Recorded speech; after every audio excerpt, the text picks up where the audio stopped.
Hello, good afternoon. Thanks so much, Dave, for that wonderful and kind introduction. I think you may have read more of what I've written than my mother ever has. In fact, notwithstanding an entire career as a legal academic with at least shelves full of reprints of articles I've published, all of which are tomes, no less than 100 pages and 400 footnotes, my mom uses them as coffee coasters on her living room table. I also want to thank Kristin and Blockchain Association for organizing this exceptional event. This is important and critical work, and it leads to fantastic partnerships among creators, developers, entrepreneurs, academics, and industry participants. There is tremendous need for events like this gathering. And I'm hopeful that through my service at the CFTC, I can offer a platform for fostering this goal that I believe you all share with me. I'm excited to be here, I'm sure you can tell. But before I get ahead of myself, let me share an anticipated disclaimer. The views that I'll share with you today are my own. They are not the views of the chair, my fellow commissioners, or the commission staff. But I will note, I'm hopeful that there might be common threads in the remarks and comments that I share with you today and your goals. The goals of your businesses, the goals that you have for yourselves as professionals, the goals that we have for the development of this nascent industry.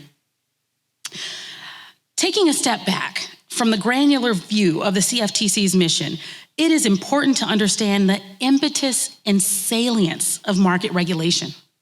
In the summer of 2021, following a church service, an older African-American woman approached me. She knew that I did something that had to do with financial markets. She wasn't really sure what.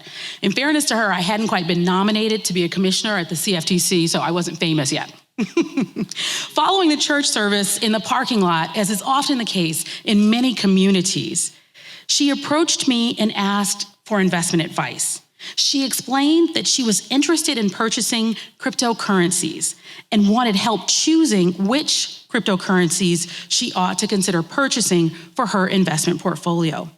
This beautiful, regal, older Black woman, who was clearly smart, curious, and enthusiastic, sparked my mind's curiosity about exactly who the right investor in cryptocurrency markets ought to be. On the one hand, I can imagine that responsible innovation, open, transparent, effective, competitive development of distributed digital ledger technology may offer a number of benefits for a diversity of stakeholders, many who've been left out or feel marginalized from TradFi markets. On the other hand, the events of the last few days, I feel like it's been months. I literally almost said last few months, but certainly the last few days have left me deeply distressed. Every email that I receive that states, "I'd like you to tell me how to get my money back," is a dagger in my heart, because our goal is to protect markets and to prevent anything that harms customers to the best of our ability that we can from happening. So as I think about the investor population, whether we're thoughtful about retail market participants who are hardworking, low-income investors, or educated professionals with disposable income, or professional investors whose portfolios are largely or exclusively comprised of digital assets, I can only imagine one thing: that regulation may well be one pathway to ensure the integrity of markets and protect all investors. While markets have witnessed technology revolutions in the past, the speed, breadth of financial technology or fintech innovation today is indisputably remarkable. This innovation cycle is reshaping traditional finance and market structure in important ways.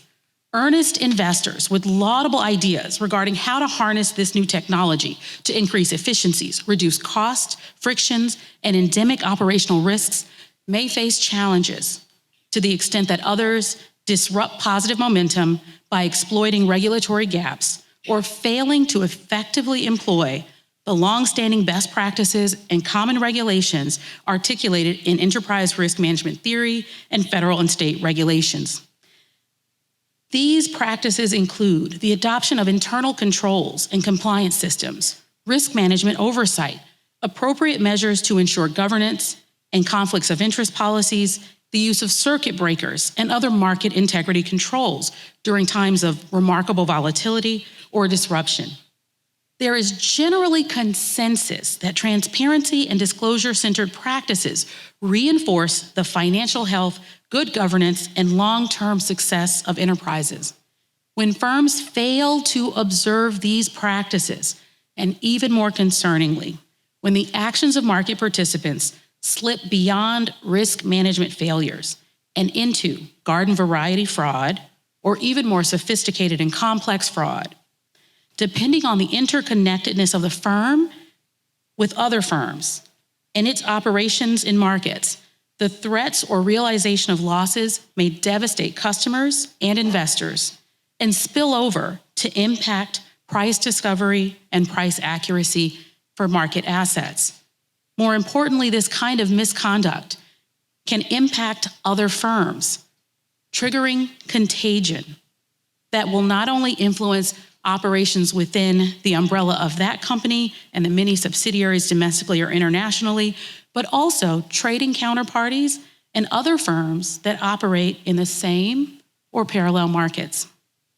As history carefully outlines, one of the most critical resources in the market for any asset class is the forum or place that brings buyers and sellers together and facilitates the execution, clearing, and settlement of transactions. I'd like to talk just a little bit about exactly what we do at the CFTC and why, and then, time permitting, I'll say a tiny bit, deep dive into the market about automated market makers and distinguishing between the use of certain centralized infrastructure on platforms that integrate centralized infrastructure versus platforms that are genuinely, purely decentralized finance. We'll see if we can reach that latter discussion, but a few opening background description to begin with. Until the early 1900s, the federal government had never intervened in financial markets regulation. The stock market crash of 1929 spurred the launch of a series of Senate hearings known as the Pecora hearings. During these hearings, senators listened carefully as investors detailed snake oil schemes carefully designed by professional thieves to part them with their money. Even though there were existing state laws that state attorneys general rigorously enforced, the challenges with respect to a lack of uniformity, interstate enforcement, and other logistical and operational litigation issues made it easier than it should have been to run away with the money of hardworking citizens. In 1933, Congress passed, as you all know well, the Securities Act of 1933, introducing a uniform definition for securities under Section 2A1 of the Securities Act, and including in that definition a catch-all term, investment contracts. I don't need to tell you anything about this. You guys could probably sit for my law school class exam and describe Howie and its progeny in perfect detail. I will note, however, that I'd parallel that description, the description of the definition of a security in Section 2A1, with the definition of a commodity, and note that the description Congress adopted for a definition of commodity parallels the definition of a security for very good reason. In fact, Congress had begun to think a bit earlier in the timeline about how to best regulate commodities and derivatives markets. Congress empowered the CFTC to vigilantly surveil commodities markets to prevent fraud and manipulation. You see, there is potential for bad conduct in all markets. So as early as the late 1700s, US commodity market participants had formed exchanges. Remember the place I suggested earlier, the forum, where buyers and sellers come together to execute transactions. The earliest commodities exchanges in the United States traded eggs, butter, vegetables, and grain. Then later, livestock and agricultural products. These exchanges were primarily cash or spot markets. Today, the CFTC's oversight includes regulation of derivatives markets, and markets for both commodities and derivatives have expanded well beyond the early days, including now crude oil, natural gas, precious metals, contracts for complex financial products, and a broad array of underlying assets in commodity contracts. I mentioned earlier that the definition of security and commodity parallel one another, and I suggested under Section 2A1 of the Securities Act of 1933, Congress laid out the definition for security and included a catch-all term, investment contracts. Similarly, under the Commodities Exchange Act, Section 1A, a commodity is defined quite broadly, so broadly as to capture in certain contexts all goods and articles for which contracts related to future delivery are presently or in the future dealt in. I offer this point because the goal in crafting great legislation and regulation begins by acknowledging that regulatory gaps create opportunities for regulatory arbitrage. My presumption and hope with respect to my fellow regulators is that our goal to ensure the safety and integrity and the soundness of digital asset markets is to bring those assets under the umbrella of regulation in a way that clarifies with certainty when their activities fall under the umbrella and require registration with respect to securities markets or commodities markets, and potentially in the short run to at least begin to outline a pathway for asset classes that may not be as easily defined. This task is no small task. In fact, someone might describe it as arguably Herculean. Nonetheless, I persist because I believe, especially in light of the recent crisis in markets, that we don't actually need to wait until legislation is formally adopted by Congress. Notwithstanding the bills currently pending in Congress and the probability or possibility that they might ultimately be adopted, the SEC and CFTC have within its toolkit some capabilities to begin to articulate to market participants and to invite market participants into a conversation about how best to regulate markets. So I mentioned earlier today that I was thoughtful about comparing and contrasting or juxtaposing traditional finance markets in particular, but also curious and novel market structures within TradFi that are coming to exist as a hybrid, if you will, between traditional centralized market structure and decentralized market structure or decentralized finance. I'd like to offer a specific example and then go on to suggest to you how we, as I said before, already may have a pathway to begin to craft regulation. The example I'd offer up to you is LedgerX, and that may surprise some of you. Let me say a few additional words. LedgerX is a derivatives clearing organization that registered with the CFTC in 2017. When LedgerX applied to register with the CFTC as a DCO, we required in permitting LedgerX to operate that LedgerX comply with a number of conditions. LedgerX agreed that it would only offer fully collateralized contracts.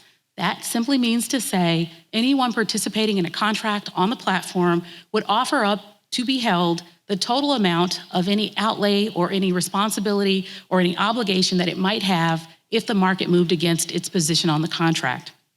We also asked that LedgerX separate any member property. And in the conditions to the order, we defined member property based on the same language as it's found in the bankruptcy code. Finally, we asked LedgerX to comply with all of the core principles of the CEA, and those include requirements such as an obligation that LedgerX maintain 1 year of operating capital on reserve at all times in a separate account, not to be used for any purpose except to ensure the resiliency and recovery of the firm. These are just a few of the obligations that we impose in the context of oversight in our markets. I'd like to suggest to you that we have at least some evidence that these are very valuable expectations that serve the purposes of the enterprise as well as customers and investors. LedgerX was acquired by a company known as FTX. When FTX acquired LedgerX, it reserved LedgerX as part of FTX US Derivatives, one of its many subsidiaries, or one of the many subsidiaries of the parent company. I know that many of you are aware that FTX.com, an internationally organized entity or entity organized abroad or overseas, and FTX US have had significant financial challenges in recent days. We could describe them as a liquidity crisis. When the parent company for FTX filed for Chapter 11 protection or bankruptcy last week, you would note in that filing that there is a footnote that includes a small cadre of entities that are owned by the parent company that are not part of the bankruptcy proceeding. One of those is LedgerX. We have boots on the ground right now, currently evaluating continuously LedgerX's financial health. We are reporting at this point and continuously monitoring that not $1 of customer assets at LedgerX have been compromised to the best of our knowledge and their knowledge. We have verified this through a rigorous set of inquiries with LedgerX, as well as third parties that facilitate and custody any of the assets that LedgerX might have access to. This is critical because it really illustrates the power of a regulatory framework to assist firms attempting to operate in markets that are deeply impacted by the decisions and the success or failures of other firms within those markets. I'd like to propose, as I said just a moment ago, that we don't, I think Dave said it, let a good crisis go to waste. In this moment, we can make some observations and draw some initial lessons from what we've witnessed. On Monday, Chair of the CFTC, Chair Benham, noted that we were vigilantly monitoring LedgerX's condition. What I suggested in my panel following the chair's comments is that we can immediately begin to take action by inviting market participants in the digital asset space into a form of conversation that we've used historically to craft regulation. Two specific approaches, I think, complement ongoing development in the legislative process. These are the use of a concept release or an advance notice of proposed rulemaking. The way we've used these tools in the past is to bring market participants together to inform regulators and to inform the crafting of the regulation that might apply to their entities. With respect to the centralized TradFi entities that operate in an intermediated market space, this means that there are now embedded in the regulation governing those entities obligations that relate to segregation of customer funds, limitations on the reinvestment of customer funds, protection for customer funds in the context of bankruptcy, to ensure that those funds are never captured as part of the estate of the bankrupt entity, and also never become, those investors never become, or customers never become, general unsecured creditors. This is a lot of a lesson in law. Everything from an introduction and foundation to securities and commodities law to a careful deep dive into how the regulatory policy making apparatus works. But I want to share with you that joining in that conversation, if you are willing, could be tremendously valuable in helping to ensure and clarify how the regulation will apply in the context of the industry. Earlier this year, I invited Kristin Smith to join a committee that I sponsor at the CFTC. The goal of the committee is to begin to understand in every context with respect to our markets, how we can improve and refine, even if we are revisiting regulation previously adopted, the regulation that applies to market participants, to ensure that it is effectively achieving the goals that are set out for us in the context of our congressional mandate, to ensure orderly, efficient, fair, transparent markets that effectively protect customers and preserve the integrity of our markets. I thank you so much for allowing me to share some of these ideas with you today. I look very much forward to meeting a number of you and hopefully hearing from some of you to the extent that we can launch a series of hearings that explore the best well-tailored, carefully detailed regulatory architecture to employ in this particular industry. Thanks for having me. I look forward to Q&A, I think.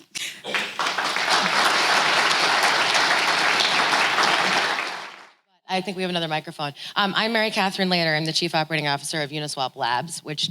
And I'm so hello? With Mary Catherine. Likewise. Chief Operating Officer at Uniswap Labs. Thanks. So we've developed decentralized protocols. You didn't really talk about them specifically, so let's talk. Let's start first, and I'll just say a quick moment. Decentralized protocols, they operate in many different ways. There's many ways that everyone in this room is familiar with as to how they're defined as decentralized. So we'll talk about that as well. But first, I wanted to spend some time on what you said about centralized players and the LedgerX example, because it is a really interesting example that stands out. It's hard to have this conversation without saying, what do you kind of wish had happened differently? So there is an example, right, of what you said, of this sort of semi-voluntary set of rules that did create protections. As you look back and you think there's just one thing we could have done differently, what is that thing? So for us, very little to a certain extent, because if we're thinking about events currently unfolding, in the immediate moment, we don't have enough information to know exactly what has transpired. Twitter is alight, and journalists are infused, inspired, fueled to produce more pages and words about the questions and issues in this market than ever before. But I think we're early days in beginning to peel back the layers of what's happened. So I would feel remiss to begin to describe what I think are regulatory missteps or even risk management failures. It's hard at this point to distinguish from this distance and without more information, risk management failures from something more intentional. The outcome will be the same. So, you see the product, the result is liquidity crisis. But there are many ways a liquidity crisis can be triggered. I would give a good example, if I might, that is in the centralized finance space. In 2007 and 2008, a financial crisis began here in the United States that really triggered the collapse of a number of significant storied financial institutions and launched a global recession. And AIG was one of the entities at the core of that crisis. And what's very interesting there is in 2007, AIG in its Form 10-K annual report to the SEC, that's the report that every publicly traded company must file and disclose the potential risk exposures, contingent liabilities that could harm or threaten the firm. AIG and its lawyers very genuinely, sincerely described the likelihood that they would ever suffer any losses in their credit default swap portfolio as zero probability of loss. And that wasn't an intentional misrepresentation. That was genuinely how their models read the market. Their models read the housing market in a manner that suggested housing prices would always increase. I think in a nascent industry, one of the things that will always be true, and this is just par for the course, centralized or decentralized, all models have limitations. And so for traditional finance, we've seen some of that. We've seen the chaos of some of that. It's hard for me to tell if this is the failure, risk management failure that relates to a model imperfection or limitation, or much, much more. Increasingly, there are hints of much, much more, unfortunately, which is just heartbreaking. But it's hard to say from this distance. But I'll only layer on one other tiny piece to the puzzle. In terms of internationally or entities organized outside the United States, our jurisdiction doesn't permit oversight of those entities. So if an entity is organized outside the United States and it is not engaging U.S. market participants or customers, there is a tremendous limitation to our ability to engage in direct oversight of those entities. And so then you mentioned that there'll be hearings forthcoming and some advance notice of future rulemaking.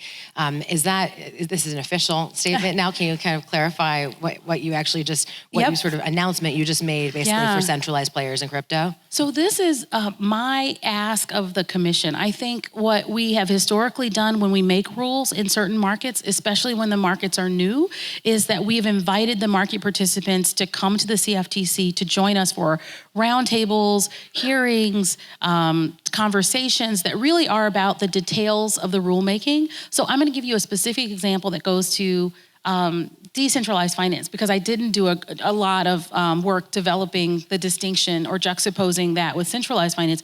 So in the centralized intermediated space, it is futures commission merchants that sit in the middle of our markets, or broker dealers, if you're thinking about securities markets, that would receive customer assets, custody those customer assets in conventional bank accounts, and have responsibility for ensuring investment or oversight of those accounts, right? Very limited ability to reinvest that money, because we saw that go badly in a few other contexts. So we got a few stories and some, we have a few war stories and some wounds from having not tightened up some of that really effectively. For those in the room who are financial markets folks, MF Global was an example of, in 2011, a firm that was a futures commission merchant in the intermediated market, whose executive leadership included Wall Street alumnus, Goldman Sachs alumnus, John Corzine, who was also governor of New Jersey, and a state senator, and a U.S. senator from the state of New Jersey.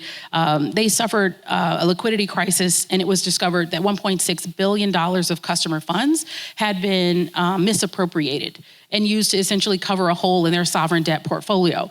I mention that because this is in the intermediate space, the space where we're aggressively and regularly monitoring things. It's still possible for things to crop up. What's interesting and will be curious, it'll be important to discover, is in the decentralized space, will there genuinely be such fantastic transparency that some of the concerns we've seen disappear or dissipate. I can't say that with certainty now because we don't have any registered decentralized platforms operating under the umbrella of our oversight. And I also think there's a lot to learn about the technology itself, both for the firms operating in this space and for regulators. So to my mind, it's imperative to really understand the operational infrastructure and functional mechanics, right, on the decentralized platforms to really begin to appreciate, does it make sense to import this customer fund or customer segregation rule? Or is the use of certain types of wallets that establish customer control sufficiently accomplishing the same outcome? Are there smart contracts on the decentralized platforms that integrate kinds of protections that are less available in the centralized space? So part of this is just really deconstructing the infrastructure to appreciate how the operational infrastructure might all by itself address some of the concerns that we have to directly intervene with respect to in the centralized space. Thank you. And I think you called out two critical distinctions in decentralized finance, transparency and then customer control. Yep. And there are many people in this room, I suspect, including myself, who got into this field having lived through financial crises and compelled by the potential of this technology and of smart contracts to address the inherent risks in markets, as you just described, and in any human's management of others' money. And that's part of what the whole industry is now going through. Yep. And so as you think about the potential for technology that's characterized as crypto to address problems that are now being mischaracterized perhaps as crypto. How are you educating your fellow commissioners, the commission, and sort of parsing what has real potential to solve some of these problems and what really should be addressed, regulated, condemned? This is such a fantastic question. You may have to repeat it because 20 thoughts exploded in my head all at once. Let's see if I can give you most or at least some of them.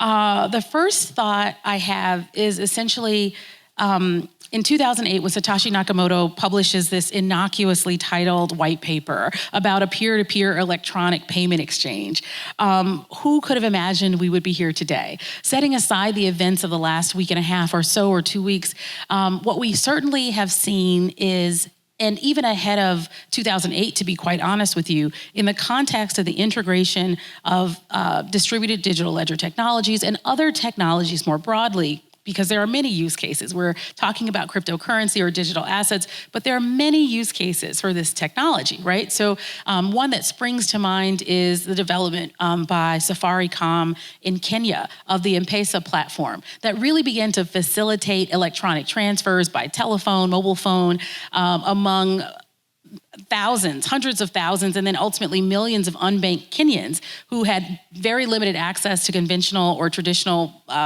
financial services, launching a global use case that really spoke broadly. It's not singular in its existence. There are many in many countries across the world that are really worthy of our thoughtfulness. So when we think about sort of the potential that this technology has, there are obvious benefits and there is tremendous possibility. Another great example in the more conventional finance space, high finance, where I've sat as an analyst at Goldman Sachs, and then as a lawyer at JP Morgan, and then as a lawyer for large financial institutions. I'm thoughtful about getting to T0. This is about settlement and clearing of even traditional securities and commodities and derivatives contracts. It's something that the frictions of natural operational infrastructure in centralized finance markets makes very difficult, if not impossible. And so there is tremendous promise on the horizon, I think, and it's worthy of exploring. I also have to say that leaves us in a place where we have to assess where we are with the technology and where we want to be with the technology. And so I think one of the challenges when I think about how to best harness what we've learned so far and how to move forward is, to your point, how can we as regulators be helpful in fueling and fostering those really beneficial technologies? And then at the same time, it's just so unfortunate but true, how do we weed out and this is thinking through the 60 enforcement actions over the last year or so that the CFTC alone has brought. How do we weed out actors who are using the term decentralized finance or referencing cryptocurrency or opportunities to invest in cryptocurrencies, but it's all a sham? There's absolutely nothing there. They just want to get their mitts on someone else's money, and then they suddenly have a yacht, some really nice clothes, I don't know what else. And we are discovering that it's marketing of some suggestion that they're engaged in DeFi, but it's not actually DeFi. So part of it will be the industry educating regulators. Part of it will be us sort of generating a conversation among ourselves about how to distinguish among genuine, innovative entrepreneurial projects and that which actually is disruptive to gaining the support and momentum for responsible financial innovation. You are an expert in decentralized protocols that do exist. Yep. I know you're very familiar with automated market makers. I mentioned, and I would be remiss to not ask you what role you think that might have, and even how we can better help educate the Commission on the mechanics, as you said, as to how these protocols that have, Uniswap, for example, has processed over $1.2 trillion of trades with no hacks or other sort of similar issues. So what? So come back to the hacks. What's the role? What's the role for one? If you want to skip that one, you don't have to answer it. What's the role for automated market makers? One, and then second, to your point, yes, of course there are issues with hacks and scams, and so what advice would you give those who can create safety protocols around the actual core market operation? So on your first, so hold on to your second question because it's so good. I'm going to talk about the first one, then I'll forget the second one. So I had the great opportunity to sit with Hayden and hear about the history and development of the platform and to actually watch a demo. It's always fun to see how things work and play out in real time in real life. What I think is very interesting for us as we think about where to integrate regulation is that there are parts to this puzzle that we are just coming to understand and appreciate effectively. When I think about automated market making, it takes me to the point in the speech where I was describing, and this goes back to antiquity, right? The notion that you would have buyers and sellers coming together in a forum. Whether that forum is something as curious, at least curious to me, as an ancient Greek market or an Eastern African market or a cattle market in Fort Worth, Texas, or the Outcry Pit in Chicago or on the New York Stock Exchange, right? All of these are simply examples of a forum arising where parties want to engage in the purchase and sale of various assets. And once that sort of place arises, Nobel laureate Ronald Coase tells us that the creation or identification of assets that have value and will immediately inspire the development of fora or exchanges where those transactions can take place. We want transactions to take place in that specific forum because aggregating the bids and asks or the bids and offers of buyers and sellers enhances our ability to operate markets. It gives us greater price transparency. It gives us greater price discovery. It gives us greater price accuracy. It facilitates our ability to operate in well-functioning markets.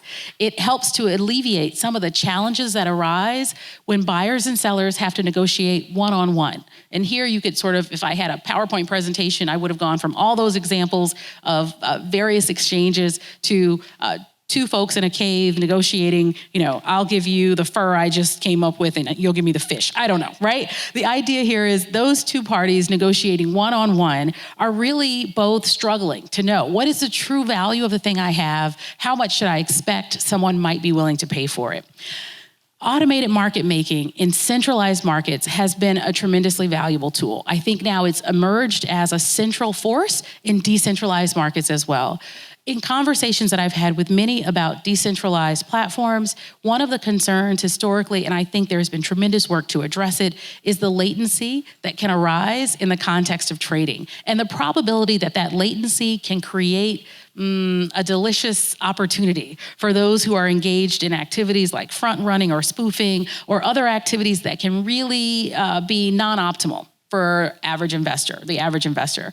All of the types of activities that we can introduce or structures that we can introduce that mitigate the likelihood of latency and related harms can actually be tremendously useful in smoothing out a lot of the operation for what would otherwise be thinly traded, less liquid markets. Thank you. I have time for just one last question. Okay. We didn't talk about cyber attacks and all that. There's so much more we could cover, but the clock does say 0. I would ask you, what advice do you have for the industry participants who are in this room today? You've given us a lot to think about, your perspective as one commissioner. What advice do you have for people at this moment in time? I think, we all have a wisdom in our decision-making, in our roles, in the roles that we play, in the places that we work in the businesses that we facilitate the operation of. It's really kind of critical to continuously sort of be engaged at whatever level, most senior C-suite level to sort of most junior, earliest stages, to continuously engage in asking questions of those around you. Part of the reason is because you'll learn a ton. That's really, I think, the best career advice I ever got from the first mentor I had as a lawyer. Read everything. Understand as much as you possibly can, but don't stop asking questions and don't stop attempting to read and carefully appreciate exactly what's being laid out before you. The reason I mention that is the market tumult that we've seen most recently, I feel in large part is based on some concern that by asking questions and probing that you're demonstrating a lack of faith. And nothing could be further from the truth. Our goal in every instance is for the operations and organizations that we serve should be to forever improve the integrity and to preserve the long-term success of those firms. And part of that is to just ask hard questions of the people we work with, of ourselves as we execute operations. I think that in the end leaves each of us in a place where we sleep better at night. And it also enables us to be clear-eyed about our, very, how could I describe this? We might each have a tremendous incentive and be tremendously enthusiastic about the projects that we've joined and are supporting. But it's important that we continuously interrogate the integrity of those around us, even the most senior in our businesses, to ensure that their values and ours are aligned. And I think asking those hard questions, engaging in that diligent and rigorous research will always leave folks better off and certainly better than they arrived in most enterprises and most businesses. So, well, thank you so much for joining us today. Absolutely. Thanks. Thank you.